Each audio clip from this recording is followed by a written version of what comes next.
ये चल रहा है आपका, कोई आज से ही नहीं चल रहा है, बहुत पुराना मामले चल रहे हैं तीनों के तीनों, लेकिन उसको सस्पेंड हो गया। अब सस्पेंड होने के बाद में अगर मान लीजिए ये चार्ज उसमें साबित हो जाता है कि साहब वाकई है, तो वसूली भी होगी और बर्खास्तगी भी होगी, सारी कार्रवाई होगी। ये उस पर डिपेंड करता है सारा का सारा कि उसकी जांच रिपोर्ट क्या आती है। अध्यक्ष महोदय, ये पूरे परिप्रेक्ष्य में दो ही है, एक तो सीसीए क्योंकि उसने राज्य को हानि पहुंचाई और इसलिए 16 सीसीए के उसको नोटिस देके और इंक्वायरी हो रही। दूसरा है क्रिमिनल पार्ट। क्रिमिनल पार्ट में एफएसएल भी प्रूव हो गया, पुलिस की जांच में भी प्रूव हो गया। कौन ऐसा अधिकारी है जो आज तक उसको प्रोटेक्ट कर रहा है? और कम से कम ऐसी जगह पोस्टिंग दी है जिसको एडिशनल चार्ज संस्कृत विश्वविद्यालय में कंट्रोल ऑफ एग्जामिनेशन का है, उसमें फिर पेपर लीक होगा, पेपर वो बिकेंगे। ऐसी स्थिति में तो कम से कम तुरंत अरेस्ट होना चाहिए, कार्रवाई होनी चाहिए। बात सही है कि उसको जो है कंट्रोलर बना रखा वहाँ का संस्कृत एग्जामिनेशन का, लेकिन सवाल ये कि आपराधिक प्रकरण जो होते हैं वो आपराधिक प्रकरण में भ्रष्टाचार निरोधक ब्यूरो के द्वारा पंजीकृत करके कार्रवाई की जाती है और अन्वेषण के उपरांत राज्य सरकार न्यायालय में चालान प्रस्तुत करने के लिए अभियोजन स्वीकृति प्रदान करती है। अभियोजन स्वीकृति के पश्चात जो है माननीय न्यायालय के समक्ष चालान प्रस्तुत किया जाता है, वो न्यायिक प्रक्रिया का प्रारंभ होती है। किसी अधिकारी को न्यायालय के द्वारा दोषी अगर ठहरा दिया जाता है तब जाकर के वो सेवा से बर्खास्त होता है। कटा जी मैं पूछ लूं, उसके बाद में और पूछ लेंगे। कितनी सप्लीमेंट्री? एक छोटा सा पूछ रहा हूं कि ये सामान्य अपराध नहीं है। एमडी ने जब नॉट अलाउड लिखा, नॉट को फ्लूड लगाकर मिटाया है और उसका अर्थ बदला है। इसके लिए जांच में आ गया, प्रूव भी हो गया, पुलिस इंक्वायरी में भी हो गया, फिर भी अरेस्ट नहीं हो, ये शंका जाहिर करते हैं। इस इंक्वायरी में हो गया नहीं, ये उसमें हो गया, आपका एसीबी में हो गया। अब एसीबी में वक्त लगता है, एसीबी में कोई इतनी तुरंत कार्रवाई नहीं होती, 3-3, 4-4 साल लग जाते हैं तफ्तीश में। तो वहां से सब कुछ होने के बाद अगर न्यायालय दोषी जो है उसको ठहराया जाता है तभी जाकर के कार्रवाई होगी, बाकी सस्पेंशन तो हो चुका उसका। अब सवाल यह कि 16 सीसी का अगर मान लीजिए कोई फैसला आता है तो उसके अनुसार जो है उससे वसूली भी की जाएगी। मकटा जी। अध्यक्ष महोदय, प्रकरण बहुत ही गंभीर लगता है। ये उमेश सिंह के ऊपर ही 4 प्रकरण दर्ज है। 4 में से जो चौथा है उस पर तो 56 लाख का जो इसने, ये है खाद्य एवं नागरिक आपूर्ति निगम जयपुर में महाप्रबंधक वित्त के पद पर पदस्थापित दौरान पत्रावली पर काट-छांट कर प्रबंध निदेशक के आदेशों की स्वीकृति का स्वरूप दिया जाकर निगम को 56,30,500 रुपये की हानि पहुंचाने का मामला बजाज नगर थाना जयपुर में एफआईआर संख्या 429/18 का दर्ज है, 1/20 का दर्ज है। यही एक ऐसा आदमी है जिसकी स्वीकृति सरकार की तरफ से नहीं मिलने के कारण से इस केस को जो एसीबी है वो आगे नहीं बढ़ा पा रही, नहीं तो ये बहुत कुछ आगे बढ़ जाता। तो मंत्री महोदय, ये विभाग की वर्किंग को भी थोड़ा सा ध्यान दो कि अगर इतने समय तक आज अगर ये क्वेश्चन नहीं पूछते तो आप इस पर एक्शन नहीं लेते। इसके लिए भी तो विभाग का कोई तो भी अधिकारी भी तो जिम्मेदार, अकेला आप भी नहीं हो जो इस काम को देख रहा, वो जिम्मेदार है कि नहीं है? तौर पर ये बात सही है कि पुराने केस हैं, इन पर अभी तक काम हो जाना चाहिए था लेकिन नहीं हुआ। सवाल ये है कि आपने तो सिर्फ एक का बताया कि साहब 56 लाख का मामला है। ये 56 लाख का नहीं है, पहला वाला मामला तो 10 करोड़ से भी ऊपर का है, इतना संगीन मामला है। अब उसको लगा करके 16 सीसी का नोटिस 2020 में दिया गया। तो मैंने विभाग वालों से कल बात करी, वो यही कहा, मैंने कहा भाई ये क्या तरीका है, तब जाकर के उन्होंने जो है उस उमेश सिंह को सस्पेंड किया कल। अगला प्रश्न बलवान पुनिया। अध्यक्ष जी, प्रश्न संख्या 416। जी हाँ, वर्तमान में छात्र संख्या एवं मानदंडों के अनुसार पदों के समानीकरण की कार्रवाई प्रक्रियाधीन है। आवश्यकता अनुसार पद उपलब्ध होने पर विद्यालयवार पद आवंटन एवं पदस्थापन की नियमानुसार कार्रवाई किया जाना संभव है। क्या मंत्री जी ये बताएंगे मानदंडों व संख्या की बात स्पष्ट क्या है? छात्र संख्या कितनी हो स्कूल में तब दूसरा अध्यापक लगाए, इसके लिए मानदंड क्या रखे गए न्यूनतम, वो तो स्पष्ट करें। अध्यक्ष महोदय, मानदंड ये हैं कि सामान्यतः 60 विद्यार्थी होते हैं, उस पर 2 अध्यापक दिए जाते हैं। सामान्य शिक्षा में भी ये है कि 30 विद्यार्थी पर 1 और 30 से 60 के बीच में 2 अध्यापक दिए जाते हैं। और प्राय राजस्थान में मैं आपको बताना चाहता हूँ, खास तौर से 423 राजकीय प्राथमिक संस्कृत विद्यालय हैं, उनमें 268 में 2 या 2 से अधिक पद स्वीकृत हैं। केवल 146 विद्यालय ऐसे हैं जहां केवल मात्र 1 ही पद स्वीकृत है, क्योंकि वहां छात्र संख्या 60 से कम है। और ख़ास तौर से अभी रीट का लेवल 1 की परीक्षा हुई है, उसमें 253 पद जो हैं वो हमने रिक्तियां भेजी हुई है, विज्ञापित भी हैं। ये पद जब मिल जाएंगे तो ये 146 पद भी संख्या के अनुसार भर दिए जाएंगे। अगला प्रश्न जब्बर सिंह, संख्या 417। आपको लिख के दिया गया पंचदश, लिख के दिया, मेरे पास नहीं है। आपके पास है? मेरा ऑफिस आप चला रहे हैं क्या? अगला प्रश्न मैं पूछ ले माननीय मंत्री जी। आप जब तक चेयर को नहीं देंगे तब तक नहीं, मैं अलाउ कर रहा हूं, लेकिन ये रॉन्ग माननीय मंत्री जी। अध्यक्ष महोदय, प्रश्न का खंड 1, भीलवाड़ा के हरणी खुर्द में मुख्यमंत्री जन आवास योजना में अल्प आय वर्ग के 240 फ्लैट लॉटरी के द्वारा आवंटित किए गए हैं। खंड 2, उक्त आवास योजना में LIG फ्लैट श्रेणी के 67 सदस्यों के द्वारा संपूर्ण राशि नगर विकास न्यास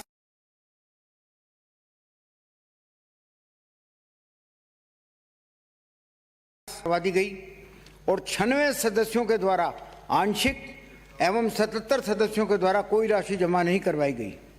खंड 3, उक्त आवास योजना अल्प आय वर्ग के संपूर्ण रकम जमा कराने वालों को फ्लैट का कब्जा 30 जून 2022 को सुपुर्द कर दिया जाएगा। आवास योजना का निर्माण कार्य कब चालू हुआ, वह वर्तमान में निर्माण कार्य की क्या स्थिति है? मान कटारिया जी, अध्यक्ष महोदय, मंत्री महोदय बताएं कि ये जो 67 लोगों ने अपनी पूर्ण राशि जमा करा दी, ये कब जमा करा दी और अब आप इसको जून 22 में इतने लंबे समय बाद दे रहे हो, तो क्या कारण है?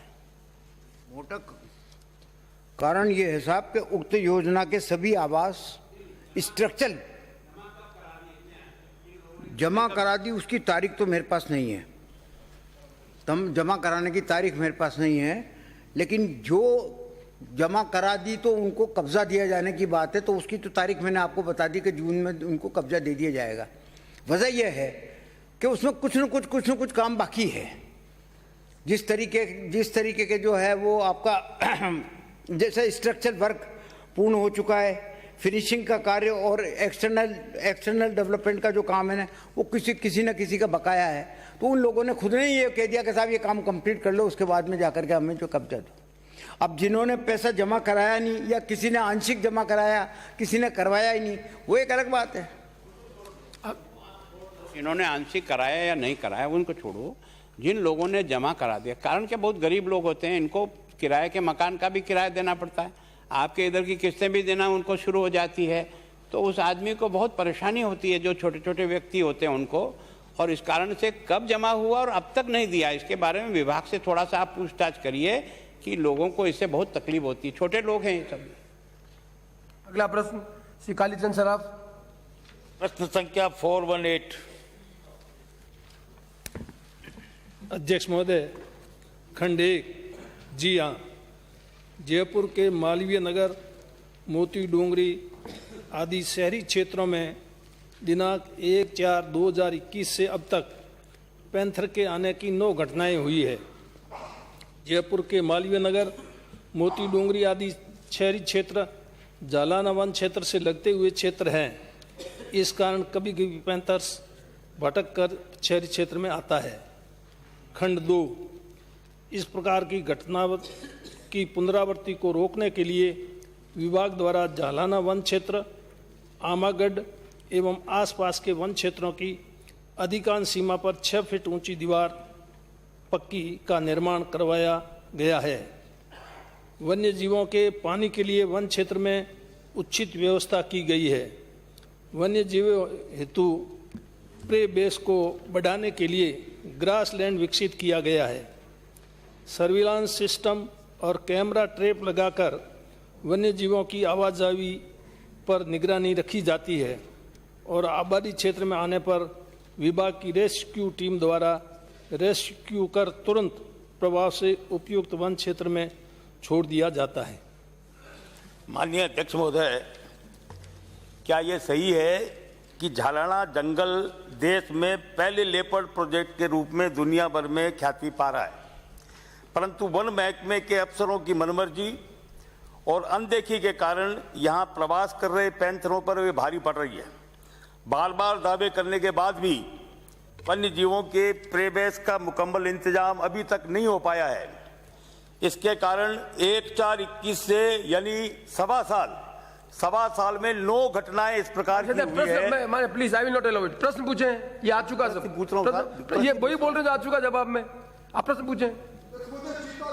चीता आपके पास नहीं आएगा, आपके पास नहीं आएगा, आपको देख के भग जाएगा। माननीय प्रश्न पूछे। दूसरा मेरा प्रश्न है, सुनिए आप मेरी बात तो पूरी सुनिए साहब, फिर यदि प्रश्न नहीं हो तो आप इसको रिजेक्ट कर दीजिएगा।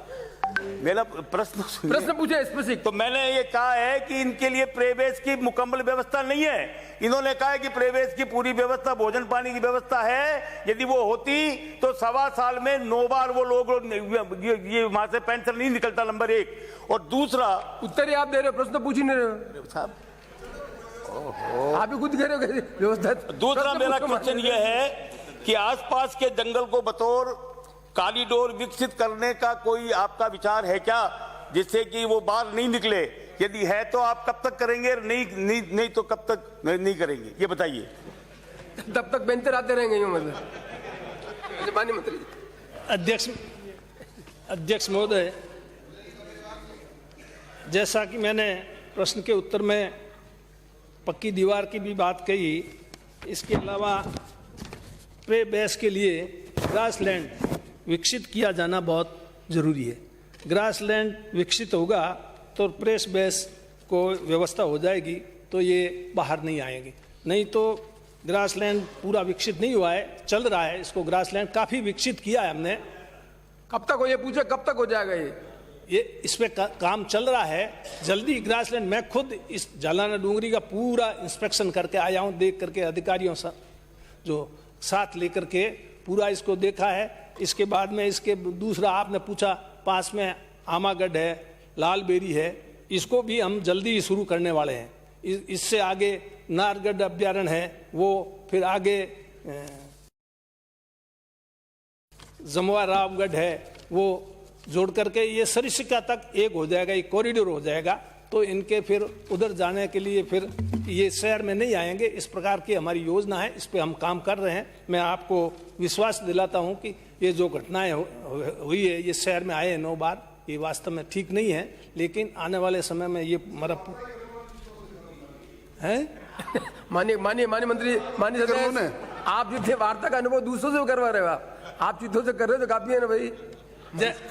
जैसा कि आपने स्वयं ने माना है कि ये जयपुर शहर के पास में इतना बड़ा ये झालाना सफारी विकसित की है, और इसमें पहले जो थे कम ही थे, ये वो बड़ी हैं अपना 45 हो गए हैं, बढ़ रहे हैं इनके ऊपर। तो इसलिए, और पर्यटकों की संख्या भी बढ़ी। पहले 20-21 में 21,500 पर्यटक थे, और अभी 21-22 में फरवरी माह तक 31,314। और इसको देखने के लिए ऑनलाइन बुकिंग होती है। फिर मेरे पास तो आप जैसे लोगों की और दूसरे लोगों की खूब सिफारिशें आती कि साहब हमको वहाँ पर दिखाएं। तो मैं भी कोशिश करता हूँ कि ज़्यादा से ज़्यादा जो भी आवे उनको इसमें दिखाया जाए। तो ये जयपुर के बिल्कुल नज़दीक है। दूसरा रणथंभौर है, दूसरे जितने भी है, धन्यवाद, वो दूर है। अगला प्रश्न गुलाब चंद जी कटारिया। प्रश्न संख्या 419। माननीय अध्यक्ष महोदय, खंड 1 परवन सिंचाई परियोजना की यथोचित प्रगति न होने एवं अनियमितताओं के संबंध में शिकायतें 24/12/2020, 9/1/2021, 20/1 1/2021 एवं 12/8/2021 को माननीय मुख्यमंत्री कार्यालय से प्राप्त हुई। इन शिकायतों में वर्णित बिंदु में से वित्तीय अनियमितताओं की जांच हेतु निदेशालय निरीक्षण विभाग राजस्थान सरकार के आदेश क्रमांक 1/10/2021 के द्वारा 3 सदस्यीय जांच कमेटी का गठन किया गया, जिसकी रिपोर्ट अपेक्षित है। शिकायतों में तकनीकी अनियमितताओं से संबंधित बिंदुओं के संदर्भ में अनुबंध के प्रावधानों तथा तकनीकी आधार पर अध्ययन करने हेतु 4 मुख्य विधाओं समेत 7 सदस्यों की समिति का गठन 3/2/2022 के आदेश द्वारा किया गया। खंड 2 परवन सिंचाई परियोजना के संबंध में प्राप्त शिकायतों की प्रकृति के मद्देनजर सीसीए नियम 1958 के अंतर्गत आदेश दिनांक 27/10/2021 द्वारा राजीव चौधरी मुख्य अभियंता, कृष्ण मोहन जसवाल अधीक्षण अभियंता एवं शिव शंकर अधिशासी अभियंता को निलंबित किया गया। निलंबित अधिकारियों की सीसीए नियम 1958 के अंतर्गत कार्मिक विभाग द्वारा 31/7/2018 को जारी परिपत्र के अनुसार निलंबित जांच बहाल किए जाने के आदेश दिनांक 12/1/2022 को जारी किए गए। खंड 3 वर्तमान में राजीव चौधरी मुख्य अभियंता RRBA जयपुर, कृष्ण मोहन जसवाल अधीक्षण अभियंता कार्यालय अतिरिक्त मुख्य अभियंता जल संसाधन उदयपुर एवं शिव शंकर मित्तल अधिशासी अभियंता प्राविधिक सहायक वास्ते अधीक्षण अभियंता जल संसाधन व्रत भीलवाड़ा पदावस्थित किया गया है। अध्यक्ष महोदय, आपने जैसा जवाब दिया इसमें 1/10/21 को 3 सदस्यों की जांच आपने कायम कर दी। उस जांच को उस आदेश में कितने समय में पूरा होना था? 1 और उसके बाद इन लोगों के खिलाफ एक कार्रवाई आपने, उस जांच की रिपोर्ट तो आई नहीं और आपने 27/1 को इनको 3 लोगों को निलंबित कर दिया, जिसमें राजीव चौधरी, कृष्ण मोहन, एक चीफ इंजीनियर है, एक एसी है और एक शिव शंकर है जो एक्शन है। इन तीनों को आपने निलंबित कर दिया। तो एक तो यही बता दें, फिर एक नया आदेश आपने और दिया, 7 लोगों की कमेटी बनाई। उस कमेटी को कितने दिन में अपनी रिपोर्ट देनी थी? अब तक इन दोनों कमेटियों ने रिपोर्ट नहीं देने का क्या प्रभाव पड़ा? माननीय अध्यक्ष महोदय, 31/8/2018 को कार्मिक विभाग का एक आदेश है और इस आदेश में ज़्यादा दिन तक हम किसी को सस्पेंड करके नहीं रख सकते और इसलिए उनको, और दूसरी हमारी जो कमेटी की रिपोर्ट थी वो रिपोर्ट भी नहीं आई और उधर कार्य अवधि पूरी हो रही थी, इसलिए उनको वापस बहाल किया गया। अध्यक्ष महोदय, आप नहीं पढ़ना चाहते, मैं पढ़ दूँ। मेरे को पढ़ा हुआ तो था पर मैंने आपसे पूछा कि आप बताओगे। ये जो आपने 3 लोगों की कमेटी बनाई 1/10/21 को बनाई थी, जिसमें एक धनफूल सिंह मीणा है लेखा अधिकारी, एक श्याम कुमार टेलर है सहायक लेखा अधिकारी, एक गजराज सिंह है। इनमें से आपने लिखा है कि अनियमितताओं, गबन, हानि आदि के लिए उल्लेखनीय साक्ष्य डॉक्यूमेंट्री प्रूफ के आधार पर स्वस्थ उत्तरदायित्व का निर्धारण कर 1 माह के विशेष जांच पूर्ण कर जांच प्रतिवेदन तय करें। यह आपका आदेश है अक्टूबर 1 का। अभी इसका 1 महीना पूरा नहीं हुआ और फिर इसको 7 दिन, कारण क्या है कि इसमें स्वयं मंत्री जो है ना वो, उन्होंने शिकायत की, आपके उस एरिया के रहने वाले 4 MLA ने शिकायत की, मुख्यमंत्री को 4 पत्र लिखे, तब तो अगस्त वाले के ऊपर आपने ये कमेटी अक्टूबर में गठित की और 1 महीने में रिपोर्ट देनी थी, ये नहीं दी। फिर आपने एक दूसरी कमेटी और गठित की 7 लोगों की। उस 7 लोगों में मुख्य अभियंता अध्यक्ष है, फिर एक मुख्य अभियंता सिंचित और सदस्य है, फिर एक मुख्य अभियंता और एक वित्तीय सलाहकार और 7 लोगों की। इसमें आपने लिखा है कि इस समिति निम्न बिंदुओं पर अनुबंधों के प्रावधान के अनुसार तकनीकी आधार पर विचार विमर्श कर अपनी रिपोर्ट मैं अपनी स्पष्ट अनुशंसा सहित 10 दिन की अवधि में इसको पेश करें। ये आपकी है 3/2 की। ये तो प्रश्न पूछने के बाद नहीं जाने। मैं आपसे इतना, अध्यक्ष महोदय, मैं इस प्रकार का आरोप लगाने का आदी नहीं हूँ, पर मुझे बहुत दुख के साथ कहना पड़ रहा है आज।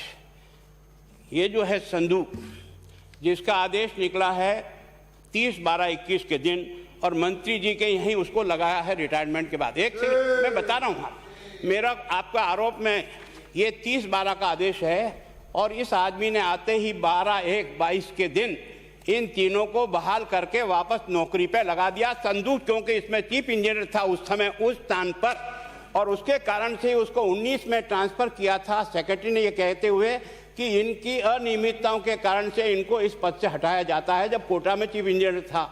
तो जो आदमी इसके अंदर कल्प्रिट है वो आपके यहाँ लगा हुआ है, और उसने आते ही 12 दिन में आदेश कर दिया, 12 दिन में आदेश कर दिया, इन तीनों को बहाल कर दिया, ताकि न तो मतलब वो कोई बचे न कुछ करे। इससे ज्यादा दुर्भाग्य राजस्थान के लिए और क्या हो सकता है। आपका मंत्री भाई जो है वो 12 के वो शिकायत करते हैं, 3 आपके एमएलए शिकायत करते हैं, मुख्यमंत्री यहाँ से जांच जाती है, जांच में इनके खिलाफ कार्रवाई होती है और बिना जांच रिपोर्ट आए प्रश्न क्या आपका? अध्यक्ष महोदय, मैं आपसे यही पूछ रहा हूँ कि भाई ये जो संधू आपके यहाँ रिटायरमेंट के बाद लगा, क्या इसके आने के 12 दिन बाद इन तीनों लोगों को वापस बहाल कर दिया क्या?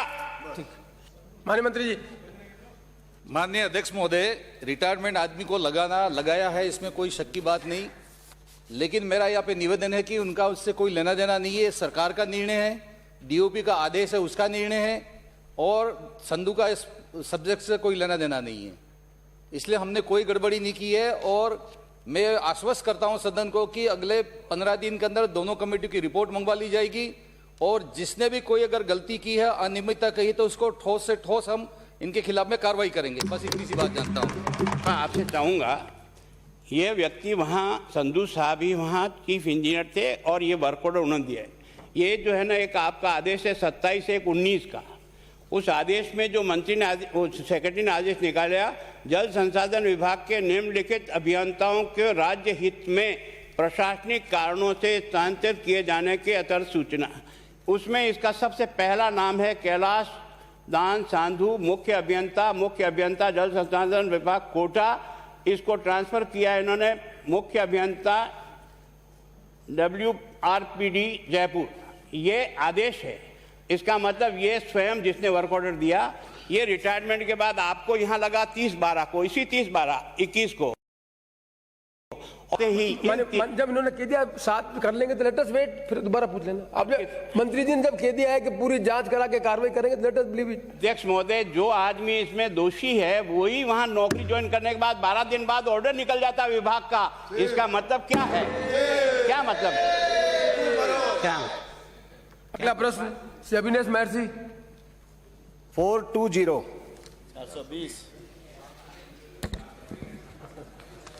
माननीय अध्यक्ष महोदय, खंड 1, वर्तमान में विभाग द्वारा 11/7/2018 को जारी की गई अल्पकालीन फसली शहरी सहकारी साख नीति संशोधित में केंद्रीय सहकारी बैंकों से संबंध ग्राम सेवा सहकारी समिति लैम्प्स के कार्य क्षेत्र में निवास करने वाले खातेदार, भूमिधारक अथवा बटाईदार सदस्यों को अल्पकालीन फसली ऋण वितरण का प्रावधान पूर्व से ही विद्यमान है।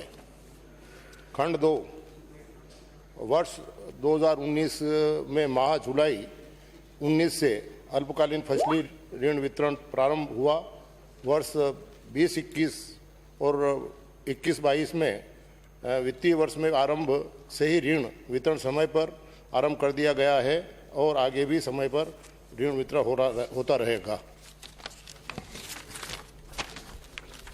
खंड 3, सरकार द्वारा वित्तीय वर्ष 2014-15 से प्रदेश में किसानों के लिए प्राथमिक सहकारी भूमि विकास बैंकों के माध्यम से वितरित दीर्घकालीन कृषि ऋणों पर 5% का ब्याज अनुदान योजना संचालित की जा रही है, जिसके अंतर्गत दीर्घकालीन कृषि ऋणों की किस्त का नियमित चुकारा करने वाले किसानों को ब्याज दर में 5% का ब्याज अनुदान उपलब्ध कराया जा रहा है। इस ब्याज अनुदान योजना में उन्नत किस्म के पशु खरीदने के लिए विभिन्न ऋण तथा डेयरी ऋण, भेड़ बकरी पालन का ऋण आदि भी शामिल है। अतः इन ऋणों पर भी राज्य सरकार द्वारा ब्याज दर में 5% का अनुदान उपलब्ध कराया जा रहा है। माननीय अध्यक्ष महोदय, मैं आपके माध्यम से मंत्री महोदय से पूछना चाहता हूं कि वर्तमान में फसली ऋण के लिए किसानों की कितनी साख सीमा निर्धारित की है? क्या सरकार निर्धारित साख सीमा के अनुसार ऋण दे रही है? और खंड 3 में मंत्री महोदय ने कहा है कि कृषि ऋणों पर 5% का ब्याज अनुदान योजना संचालित की जा रही है, तो वर्ष 2021-22 के लिए ब्याज अनुदान योजना के लिए कितना बजटीय प्रावधान इस बजट में किया गया है? प्रश्न पूछो, आप कहाँ जा रहे हैं? प्रश्न जो पूछा उसी के संबंध में पूछो। उसी के संबंध में ये इन्फॉर्मेशन आएगी नहीं बजट में कितना प्रश्न क्या पूछा, अपन कहाँ जा रहे हैं? प्रश्न प्लीज। ये पहला प्रश्न पूछा आपके साथ, पहला पैरा पूछा है। दूसरा एक खंड 3 का पूछ लेता हूं। खंड 2 में मंत्री महोदय ने उत्तर में माना है कि 2019 में माह जुलाई से अल्पकालीन फसली ऋण वितरण प्रारंभ किया, तो ये देरी से क्यों किया, इसके क्या कारण रहे और उससे किसानों को हुए नुकसान के लिए जिम्मेदार व्यक्तियों के खिलाफ कोई कार्रवाई की जाएगी क्या? विलंब का कारण तत्कालीन समय में ऋण माफी की गई थी और पूर्व की ऋण माफी में भारी घपला हुआ था। इस कारण से ऑनलाइन करने में 2-3 महीने का समय गुजर गया, इसलिए नहीं हो पाया। लेकिन जब से ऑनलाइन कर दी गई है, जब से कभी भी विलंब नहीं हुआ है, उस वर्ष ही हुआ और जुलाई में तो शुरू कर दिया था। 31 मार्च तक का जो समय होता है तो जुलाई में शुरू कर दिया था, तो ऐसा कोई नुकसान भी नहीं हुआ है और उसके बाद ऋण का वितरण सही साट हो रहा है। अगला प्रश्न गोविंद प्रसाद। किसानों की कितनी साख सीमा निर्धारित की है और साख सीमा के अनुसार ऋण दे रही है क्या सरकार? इसका उत्तर नहीं आया। किसानों की साख सीमा MCL के आधार पर निर्धारित की जाती है और बैंक के पास उपलब्ध संसाधन के अनुसार ऋण बराबर बांट के दिया जाता है। पूरी साख सीमा के अनुसार ऋण नहीं दिया जा रहा है, यह स्वीकार करने में कोई आपत्ति नहीं है। कितनी साख सीमा सर, कितनी साख सीमा? बड़ा प्लीज अगला प्रश्न गोविंद प्रसाद। जब मान लिया उन्होंने नहीं तो इस बात क्या पूछ रहे हो आप? प्रश्न संख्या 421। अध्यक्ष महोदय, विधानसभा क्षेत्र मनोर थाना में खरीफ फसल 2020 में कृषि आदान अनुदान भुगतान से वर्तमान में कोई भी किसान शेष नहीं है। खरीफ फसल 2021 में फसल खराबे से प्रभावित 45,625 किसानों एवं वर्ष 2021-22 में रबी फसल में ओलावृष्टि के कारण खराबे से प्रभावित 4,299 किसानों को कृषि आदान अनुदान भुगतान किया जाना शेष है।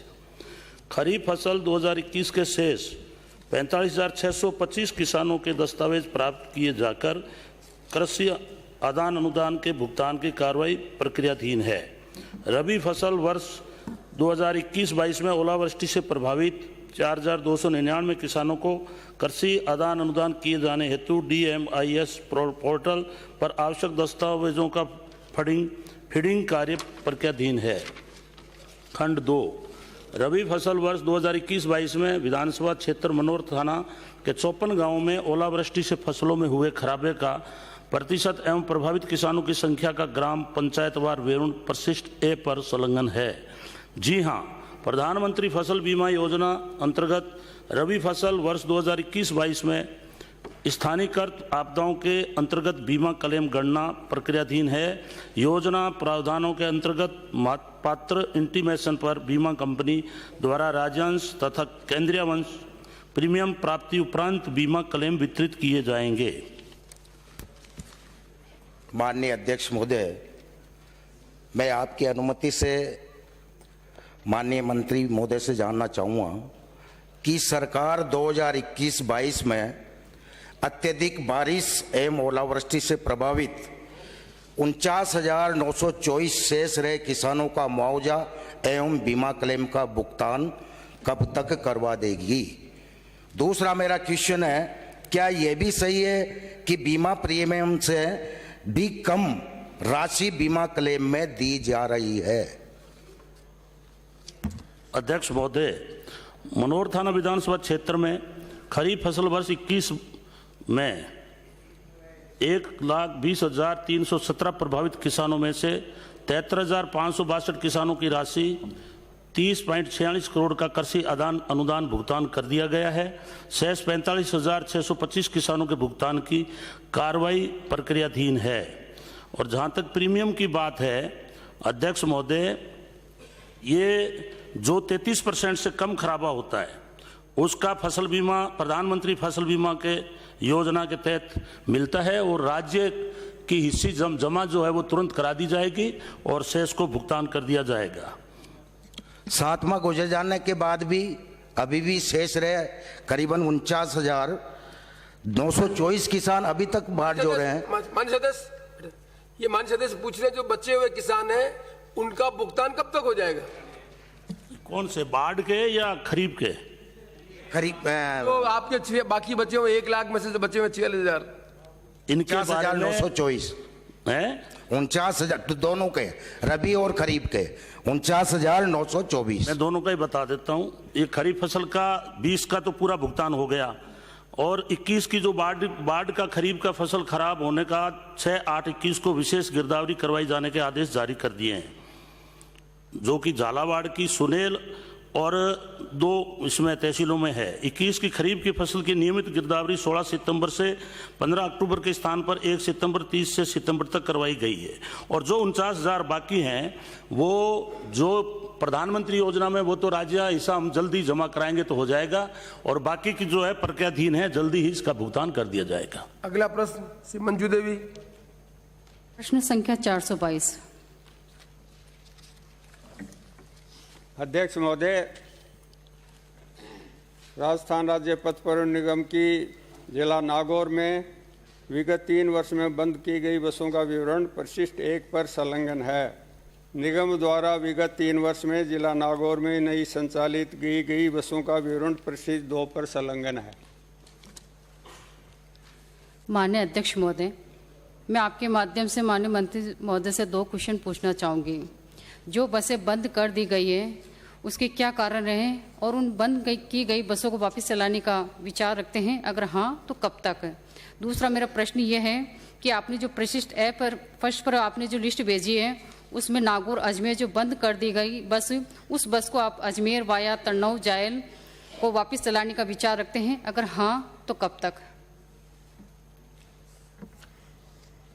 माननीय अध्यक्ष महोदय, मैं आपके माध्यम से माननीय सदस्य को बताना चाहूँगा कि बसों को बंद करने के विभिन्न कारण रहे हैं। कुछ तो आय में कमी थी, कुछ कोरोना के कारण बंद करी गई हैं, और इसी पीरियड में हमने 13 नई बसें भी चलाई हैं, 33 बंद की गई थी।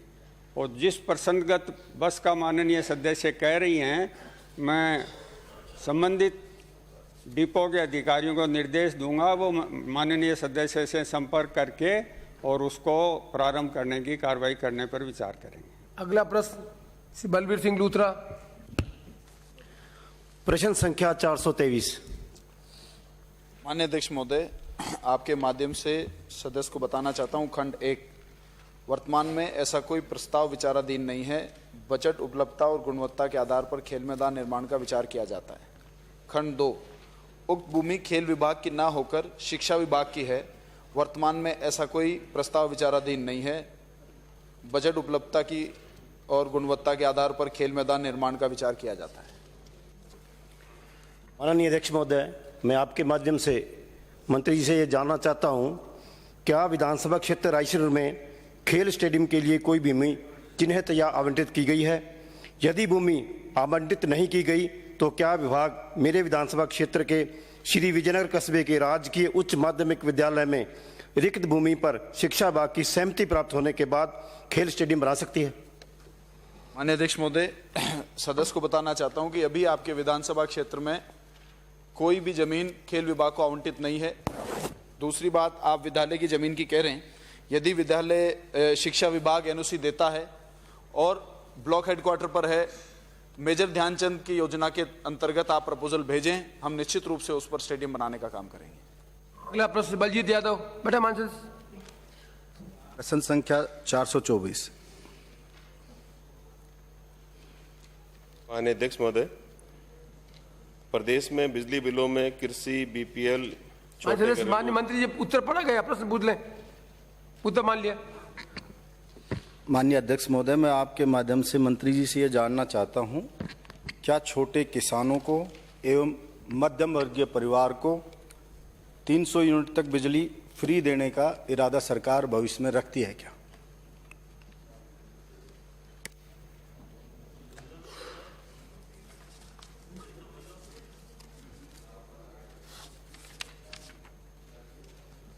माननीय अध्यक्ष महोदय, मुख्यमंत्री महोदय के द्वारा अभी बजट में घोषणा की गई है कि 100 यूनिट तक विद्युत घरेलू विद्युत का उपभोग करने वाले उपभोक्ताओं को 50 यूनिट तक बिजली फ्री दी जाएगी और 150 यूनिट तक 3 रुपये प्रति यूनिट राज्य सरकार की तरफ से छूट दी जाएगी और 150 से 300 यूनिट तक उपभोग करने वाले उपभोक्ताओं को 2 रुपये प्रति यूनिट राज्य सरकार की तरफ से सब्सिडी अनुदान दिया जाना प्रस्तावित है। अप्रैल कृषक के बारे में पूछ रहे हैं, किसानों के बारे में पूछ रहे हैं। किसानों के बारे में पूर्व में भी किसानों को सब्सिडी दी जाती रही है और अभी मई 2021 से माननीय मुख्यमंत्री महोदय के द्वारा मुख्यमंत्री किसान मित्र ऊर्जा योजना शुरू की गई है। उसमें राजस्थान के सभी किसानों को 1000 रुपये प्रति माह कृषि बिलों में छूट राज्य सरकार की तरफ से दी जा रही है और इसमें 6 लाख किसानों को का जो बिजली का बिल है अभी वर्तमान में इस योजना के लागू होने के बाद शून्य हो गया है। हो गया, कहा कि क्या बचा अब? सर, जैसे अमरिंदर सिंह सरकार ने पंजाब में किसानों को पूर्ण रूप से फ्री बिजली को देती थी, उसी हिसाब से यहाँ भी कुछ इरादा है क्या? अगला प्रश्न श्रीमती इंदिरा देवी। प्रश्न नंबर 425 उच्च शिक्षा मंत्री जी। खंड 1 जी हाँ। खंड 2 वर्तमान में विधानसभा क्षेत्र मेड़ता के उपखंड मुख्यालय रियाबाड़ी पर राजकीय महाविद्यालय खोले जाने संबंधी कोई प्रस्ताव विचाराधीन नहीं है।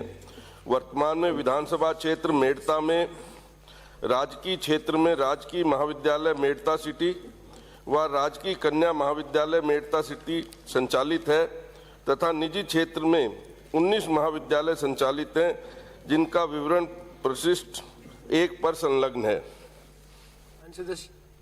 देश महोदय, मैं आपको ये पूछना चाहती हूँ कि जो आपने कॉलेज बताई वो 30-35 किलोमीटर दूरी पे है मेड़ता सिटी में, तो मैं आपसे ये मांग करती हूँ कि रियाबाड़ी में आप कॉलेज खोलने की कब तक विचार रखते हो? संसाधनों की उपलब्धता एवं गुणवत्ता के आधार पर वंचित उपखंड मुख्यालयों पर राजकीय महाविद्यालय खोले जाने पर यथासमय विचार किया जा सकेगा। अगला प्रश्न संदीप कुमार। आपका भी यही होगा। नंबर 246 426 या 246? 426 सॉरी। दिनांक 23 फरवरी 2022 को की गई बजट घोषणा संख्या 119(1) में उल्लेख है कि प्रदेश में प्रशासनिक इकाइयों के विस्तार एवं सुदृढ़ीकरण हेतु भिवाड़ी, अलवर, सीकर, सिरोही, लक्ष्मणगढ़ सीकर, भिवाड़ी, हिंडौली, बूंदी, श्री गंगानगर, केकड़ी, अजमेर व बांसवाड़ा में मिनी सचिवालय की स्थापना हेतु डीपीआर बनाया जाना प्रस्तावित है। उपखंड स्तर पर मिनी सचिवालय निर्माण हेतु विभाग निर्धारण के पश्चात संबंधित विभाग द्वारा डीपीआर निर्माण की कार्रवाई की जाएगी। डीपीआर प्राप्त होने के बाद उसका अनुमोदन सक्षम स्तर से करवाकर उसमें निर्धारित की गई कार्रवाई की जाएगी। सर, मैं माननीय मुख्यमंत्री जी का धन्यवाद करता हूं कि भिवाड़ी में सचिवालय की घोषणा की। मैं ये आपके माध्यम से अध्यक्ष महोदय पूछना चाहूँगा कि डीपीआर में कितना समय लगेगा, क्योंकि बीड़ा में जमीन आवंटन में बड़ी हमारे यहाँ पर जटिलता है, जिसके कारण से पहले भी काफ़ी काम रुके हुए हैं, तो क्या समय सीमा होगी उसके लिए? अध्यक्ष महोदय, डीपीआर बनाने में लगभग 6 महीने का समय लगेगा। अगला प्रश्न गोपीचंद मीणा। प्रश्न संख्या 427 1 जी नहीं। भारतीय संविधान के अनुच्छेद 244(1) माननीय मंत्री जी प्रश्न पढ़ागा, प्रश्न पूछे, उत्तर पढ़ा हुआ माना गया।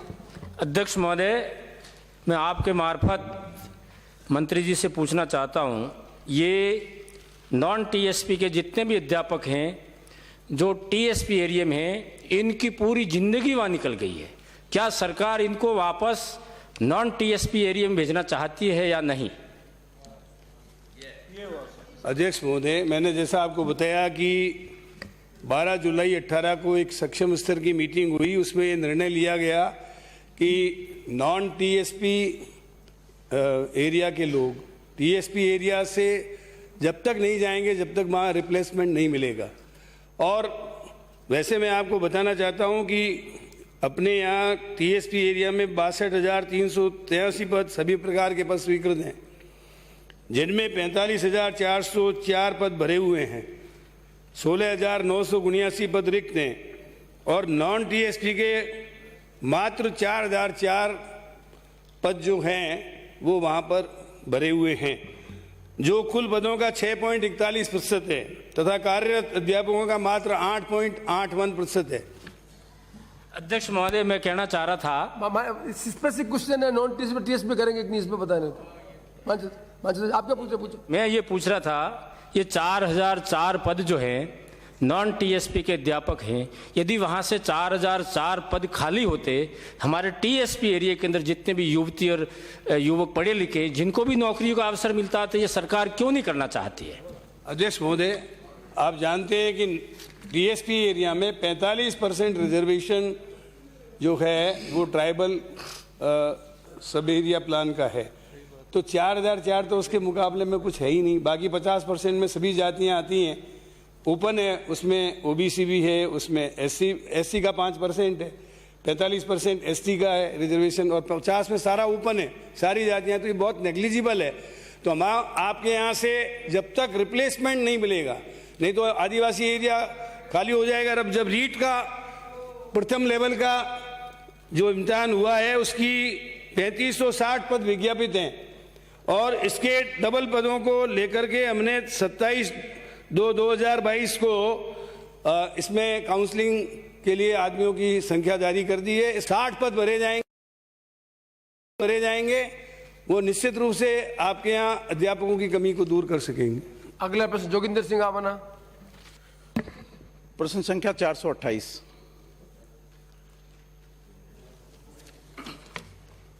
अध्यक्ष महोदय, प्रश्न का खंड एक ही खंड है इसमें। नगर पालिका उज्जैन में वर्तमान में ड्रेनेज परियोजना हेतु कोई प्रस्ताव विचाराधीन नहीं है। आवश्यकता एवं उपलब्ध संसाधनों के आधार पर कार्य योजना तैयार की जाएगी। कोई सप्लीमेंट्री बचे ही नहीं। माननीय अध्यक्ष जी, मैं माननीय मंत्री जी से आपके माध्यम से पूछना चाहूँगा कि क्या सरकार गंदे पानी की समस्या से निजात दिलाने के लिए अन्य नगर पालिकाओं की तर्ज पर उज्जैन में भी एफएसटीपी प्लांट लगाने की मंशा रखती है? अन्य नगर पालिकाओं के बाबत जो आपने पूछा है, चाहे वो नगर निगम हो, परिषद हो, चाहे आपके पालिकाएं हो, उनमें वो अपने स्तर पर जो एडीबी का जो प्रोग्राम है, प्रथम चरण, द्वितीय चरण, तृतीय चरण, चतुर्थ, उनके अलावा वो अपने स्तर पर ही काम करते हैं इस बात के लिए। जैसे मिसाल के तौर पे आपकी उज्जैन की जो जनसंख्या है वो 8,713 है। अब इतनी, और आपकी जो नगर पालिका है वो चतुर्थ श्रेणी की है, तो चतुर्थ श्रेणी का तो नंबर बहुत बाद में आएगा, अभी तो पहले उनका नंबर आता जा रहा है। अगला प्रश्न बाबाराम। माननीय अध्यक्ष जी, प्लीज बैठोगे। अगला प्रश्न बाबाराम। माननीय अध्यक्ष महोदय, मैं सीधे प्रश्न ही पूछ लेता हूँ। माननीय मंत्री जी प्रश्न पूछ रहे हैं, वो माननीय मंत्री जी, माननीय अध्यक्ष महोदय प्रश्न पूछ रहे हैं, उत्तर पड़ा हुआ मान लिया, प्रश्न पूछ रहे हैं। प्रश्न पूछ रहे थे। माननीय अध्यक्ष महोदय, मैं उस वर्ग से आता हूँ जिसके पूर्वजों ने एक ऐतिहासिक घटना में 363 लोगों को पेड़ों की रक्षा के लिए अमृता देवी के नेतृत्व में शहादत दी खेजड़ी में। तो मैं हमारे लिए पेड़ का कटना उतना दर्दनाक है जितना कि पेड़ का जलना। आपने अपने प्रश्न के जवाब में 2 साल में 1,37,61,000 के बजट से पेड़ लगाए, मेरे क्षेत्र में पौधे लगाए 94,105 और नष्ट हुए 10,776। ये आपके प्रश्न का जवाब आया। परंतु जिस प्रकार की शिकायतें प्राप्त हो रही है, क्या आप उनके भौतिक सत्यापन के लिए कोई समिति का गठन करना चाहते हैं और क्या उस समिति में मुझे भी अपना सदस्य बनाए रखना चाहते हैं? एक प्रश्न और पूछूंगा। अध्यक्ष महोदय, विभाग द्वारा जो पौधे लगाए जाते हैं उनकी समय समय पर जांच करवाई जाती है। उसके लिए विभाग में पहले से कमेटी बनी हुई है, तो उसके द्वारा की जाती है। फिर भी अगर आपको कोई विशेष शिकायत हो कि अमुक स्थान पर जो पौधे लगाए गए हैं उनमें जीवितता बहुत कम है, नष्ट ज़्यादा हुए हैं, तो इस प्रकार की कोई आप लिखित में मेरे को शिकायत दे देंगे, उसकी अलग से कमेटी बना करके जांच करवा। पहले से जो कमेटी बनी हुई है उसने अगर सही जांच नहीं की है, जीवितता का अगर गलत रिपोर्ट दी है तो उसकी जांच करवा लेंगे। जब तक आप नहीं बताएंगे कहाँ पर किस प्रकार की शिकायत है पौधों में, तो हम पूरे राजस्थान के बारे में तो हम अलग अलग जो विभाग है अपनी तरफ से जांच कर ही रहा है। माननीय अध्यक्ष महोदय, मैंने मेरे क्षेत्र के लिए ही कुछ कहा है। नंबर 2, मेरे वहां पर 1 लाख बीघा के अंदर सोलर प्लांट, एशिया का सबसे बड़ा, वहां पर दुनिया भर के पेड़ काटे गए हैं, वनों को नष्ट किया। क्या वन विभाग से उन लोगों ने अनुमति लेकर के उनको काटा है? क्या आपने उसकी जगह पेड़ लगाने की भौतिक सत्यापन उस क्षेत्र में सोलर हब के अंदर किया है? नहीं किया है तो क्या करने की इच्छा रखते हैं अथवा नहीं? जी महोदय, वहाँ पर फड़ौदी, जैसलमेर, बाड़मेर में ये सोलर प्लांट की जो कंपनियां आई है, ये वहाँ पर बहुत ज़्यादा काम हो रहा है, तो इसके साथ में पौधारोपण का भी काम हाथ में लेना चाहिए। तो इसलिए इसके बारे में हम निर्देश देंगे कि भी वो लगाए, क्योंकि ये शिकायत सब जगह है। वहाँ पर भी है, हमारे बाड़मेर में भी जो रिफाइनरी लग रही है, RGT में तेल की खोज हो रही है, गैस की खोज हो रही है, वहाँ पर भी जिस हिसाब से पौधे लगाने चाहिए उनको वो नहीं लगा रहे हैं, उससे पर्यावरण दूषित होता है, ये बात सही है। तो इसलिए उन कंपनी को हम पाबंद करेंगे, ये सोलर वाले हैं, चाहे विंड वाले हैं, चाहे रिफाइनरी वाले हैं, चाहे कोल वाले हैं या गैस वाले हैं, इन सबको पाबंद करेंगे कि वो पर्यावरण का पालन करें और ज़्यादा से ज़्यादा पेड़ पौधे लगाएं। वैसे पश्चिमी राजस्थान में पौधे ज़्यादा लगे इन वर्षों में, वन विभाग ने भी काम किया, लोगों ने भी काम, आम जनता ने भी, लोगों की भी पौधे लगाने में रुचि बढ़ी है। पहले पेड़ पौधे थे ही नहीं, जैसलमेर में बरसात होती ही नहीं थी, छोटे बच्चे होते थे, उनको भी मालूम नहीं बरसात क्या चीज़ होती है। पर अब वहाँ नहर भी आई है और पेड़ पौधे लगे हैं, तो उससे उस क्षेत्र में बरसात होने लगी। बाड़मेर में जो बरसात हो रही अभी मंत्री भी आगे हो गया, बस माननीय मंत्री कटारिया जी। मैं आपके ये आंकड़े देख रहा हूँ, मतलब वास्तव में जो आपकी गिनती करने वाला आदमी कोई परफेक्ट, नष्ट हुए पौधे 350, 1200, 910, 1800, 1530, 2160, सब में 00 नंबर आगे आता है। मतलब कभी किसी भी ब्लॉक में गिनती में 0 के अलावा कोई अंक आगे नहीं है, तो थोड़ा सा इसको देखो। ये कभी हो नहीं सकता कि सारे के सारे आंकड़े 0 से एंड होता हो, ऐसा तो कभी हो ही नहीं सकता। मैं सोचता हूँ सदन में इस प्रकार का जवाब कम से कम आप जैसे व्यक्ति से मैं उम्मीद नहीं करता। ये क्या विभाग है? आप ठीक कह रहे हो, अगर इस प्रकार का है तो इनको नहीं, आपका कहना सही है, इस प्रकार की शिकायत है तो हम जांच करवाएंगे। ये विभाग आप ठीक कह रहे हो, पौधे के मामले में वन विभाग का जो काम काज है, अभी मैंने जब से ये विभाग संभाला है, ये मैं खुद मान रहा हूँ, इसमें नीचे स्तर पर काम जिस प्रकार से होना चाहिए उस प्रकार से नहीं हो रहा है, तो इसके लिए पाबंद करेंगे, कोशिश पूरी करेंगे कि आपने जो कहा है उस पर कार्रवाई होगी। अगला प्रश्न संजय शर्मा, प्रश्न संख्या 430।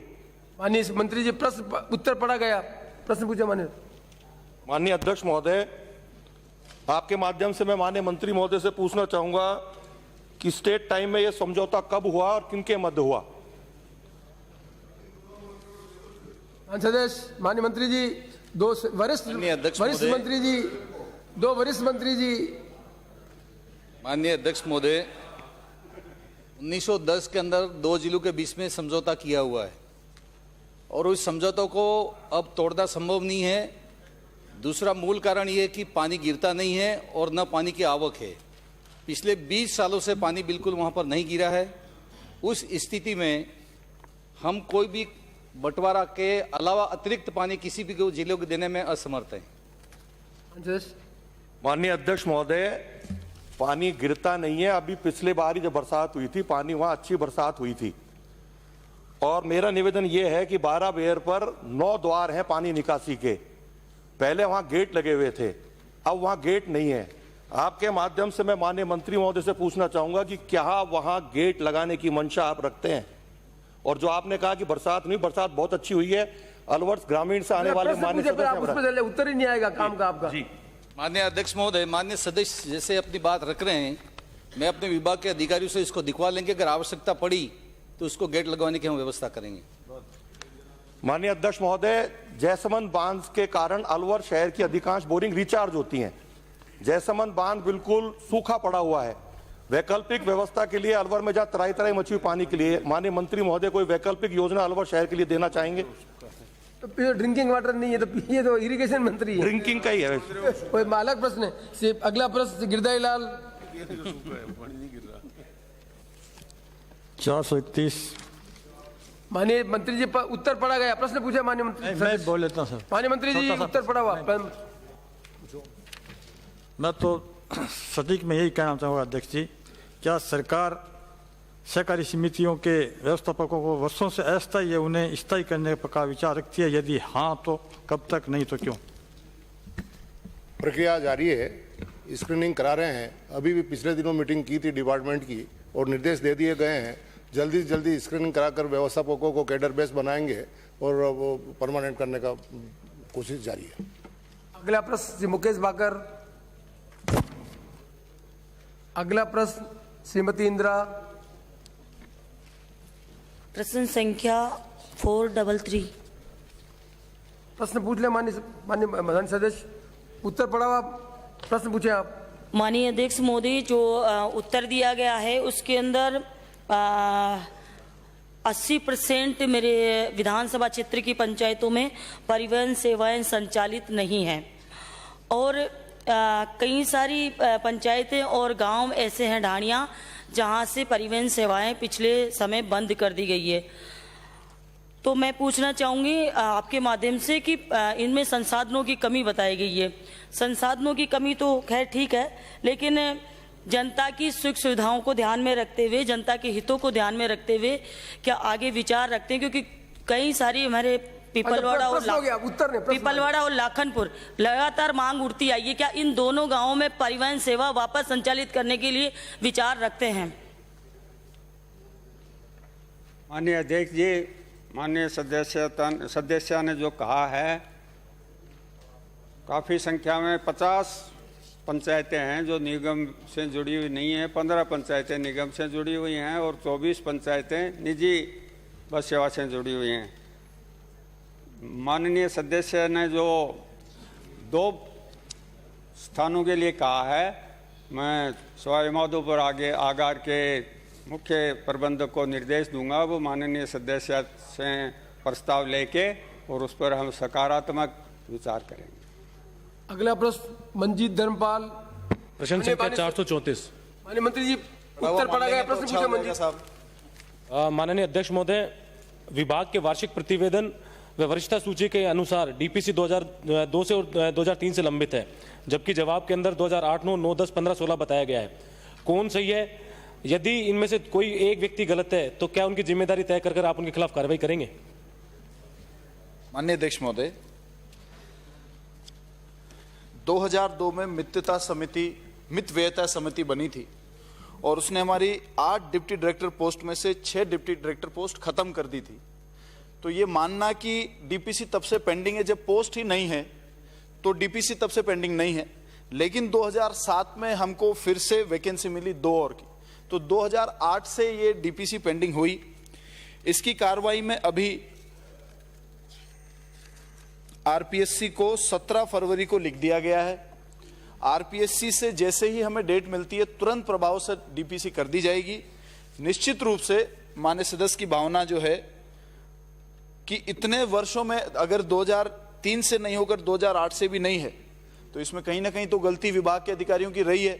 इसमें मानने में मुझे कोई हर्ज नहीं है। तो मैं निश्चित रूप से सेक्रेटरी डिपार्टमेंट के अध्यक्षता में एक कमेटी बनाऊंगा और इनके कारण जरूर पता करूंगा कि इतने सालों में डीपीसी क्यों नहीं हुई।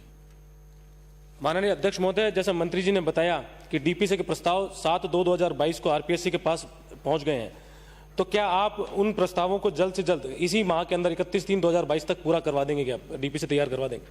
माननीय अध्यक्ष महोदय, इस प्रक्रिया का यही सिस्टम है कि हम आरपीएससी को लिखते हैं, आरपीएससी डेट देते ही हम उसके ऊपर प्रक्रिया करवा देंगे। इसमें कोई हम इस बार डिले नहीं होने देंगे। माननीय मंत्री जी, ऊर्जा मंत्री जी, उत्तर मान लिया गया। प्रश्न पूछना कुछ? किसानों को रात में बिजली आने से बहुत परेशानी होती है, दिन में ब्लॉक आप कब तक चालू करने का विचार रखते हैं माननीय मंत्री महोदय? माननीय अध्यक्ष महोदय, राज्य के कृषि उपभोक्ताओं को रात्रि में सिंचाई से होने वाली असुविधाओं से निजात दिलाने के लिए सरकार द्वारा बजट वर्ष 2020-21 में ये घोषणा की गई थी कि चरणबद्ध तरीके से कृषि उपभोक्ताओं को दिन के ही 2 ब्लॉक में सिंचाई हेतु 3 फेज विद्युत आपूर्ति की जाएगी। उक्त घोषणा की क्रियान्विति हेतु हमने एक वृहद स्तर पर विद्युत तंत्र के सुदृढ़ीकरण कार्य किए जा रहे हैं और 3 वर्ष की अवधि में दिन के 2 ब्लॉक में विद्युत आपूर्ति किए जाने का लक्ष्य निर्धारित है, जिसमें अध्यक्ष महोदय प्रथम चरण में हमने 16 जिले लिए हैं, जिनमें से 14 जिलों में दिन में 2 ब्लॉक में बिजली दी जा रही है और 2 जिलों में, जिसमें जालोर और जैसलमेर के कुछ क्षेत्रों में दिन के 2 ब्लॉक में विद्युत आपूर्ति की जा रही है तथा शेष क्षेत्रों में कार्य प्रगति पर है। 5 जिले द्वितीय चरण में है। मूल जो प्रश्न है अध्यक्ष महोदय वो जयपुर जिले से संबंधित है। जो द्वितीय चरण है उसमें इस वर्ष के अंत तक जयपुर जिले में और विशेषकर जमारावगढ़ विधानसभा क्षेत्र में मैं बताना चाहूँगा कि अप्रैल 2022 से 2 ब्लॉक में दिन में किसानों को बिजली ऑलमोस्ट 90% से अधिक दे दी जाएगी। अगला प्रश्न श्री गावड़िया। प्रश्न संख्या 436। उच्च शिक्षा मंत्री जी। सर, खंड 1 प्रदेश में स्नातक स्तर के 229 राजकीय महाविद्यालय एवं स्नातकोत्तर स्तर के 143 राजकीय महाविद्यालय संचालित हैं। विधानसभा क्षेत्रवार सूची परिशिष्ट 1 पर संलग्न है। जैसलमेर विधानसभा क्षेत्र में संचालित राजकीय महाविद्यालयों की सूची परिशिष्ट 2 पर संलग्न है। जैसलमेर विधानसभा क्षेत्र में वर्तमान में राजकीय क्षेत्र के 3 महाविद्यालय संचालित हैं, जिनमें सेठ संगीदास बाल किशन कोठारी राजकीय महाविद्यालय जैसलमेर व स्वर्गीय श्री मिश्रीलाल सांवल राजकीय कन्या महाविद्यालय जैसलमेर पूर्व से स्नातकोत्तर स्तर पर संचालित हैं। राजकीय महाविद्यालय फतेहगढ़ स्नातक स्तर पर संचालित है। बजट घोषणा वर्ष 2022-23 में सांकड़ा पोखरण व रामगढ़ जैसलमेर में राजकीय महाविद्यालय खोले जाने की घोषणा की गई। बजट घोषणा की प्रति 3 पर संलग्न है। उक्त घोषणा की पालना के क्रम में प्रशासनिक व वित्तीय स्वीकृति दिनांक 16/3/2022 को जारी कर दी गई। वर्तमान में जैसलमेर विधानसभा क्षेत्र में महाविद्यालय को स्नातकोत्तर स्तर पर क्रमोन्नत करने संबंधी कोई प्रस्ताव विचाराधीन नहीं है। प्रश्नकाल समाप्त हुआ। शोकाभिव्यक्ति। माननीय सदस्यगण, शोकाभिव्यक्ति के इस अवसर पर मैं इस विधानसभा के पूर्व सदस्य श्री राम रिछपाल नोवाल के निधन पर संवेदना व्यक्त करते हुए ये शोक प्रस्ताव प्रस्तुत करता हूँ। पूर्व सदस्य श्री राम रिछपाल नोवाल का जन्म 21 दिसंबर 1935 को भीलवाड़ा जिले के बनेड़ा में हुआ। आपने माध्यमिक स्तर की शिक्षा प्राप्त की। श्री राम रिछपाल नोवाल 10वीं राजस्थान विधानसभा के लिए मई 1995 में हुए उपचुनाव में भीलवाड़ा निर्वाचन क्षेत्र से भारतीय जनता पार्टी के विधायक निर्वाचित हुए। विधानसभा के कार्यकाल के दौरान आपने जनलेखा समिति एवं नियम समिति के सदस्य रहे। अपने सार्वजनिक जीवन में श्री नोवाल वर्ष 1991 से 1994 तक नगर विकास न्यास भीलवाड़ा के अध्यक्ष रहे। भारतीय जनता पार्टी से संबंध रहे श्री नोवाल 3 बार पार्टी के जिलाध्यक्ष भी रहे। सामाजिक कार्यों में रुचि रखने वाले श्री नोवाल अनेक सामाजिक संगठनों से जुड़े रहे। श्री राम रिछपाल नोवाल का दिनांक 15 मार्च 2022 को निधन हो गया। मैं अपनी ओर से तथा इस सदन के सभी मान्य सदस्यों की ओर से दिवंगत के प्रति शोक प्रकट करते हुए उनके परिवार के प्रति संवेदना व्यक्त करता हूं तथा दिवंगत आत्मा को श्रद्धांजलि अर्पित करता हूं। मैं ईश्वर से प्रार्थना करता हूं कि दिवंगत आत्मा को शांति प्रदान करे तथा उनके शोक संतप्त परिजनों को उनका विक्षोभ सहन करने की शक्ति दे। माननीय सदस्यगण, कृपया 2 मिनट मौन खड़े रहकर दिवंगत आत्मा की शांति के लिए प्रार्थना करें।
मुझे माननीय सदस्यों को सूचित करना है कि निम्नांकित स्थगन प्रस्तावों की सूचना प्राप्त हुई है। श्री संदीप शर्मा 175 सदस्य की ओर से प्रशासन की लापरवाही से कोटा शहर में दाई व बाई नहरों में डूबने के कारण हो रही मौतों से उत्पन्न स्थिति के संबंध में।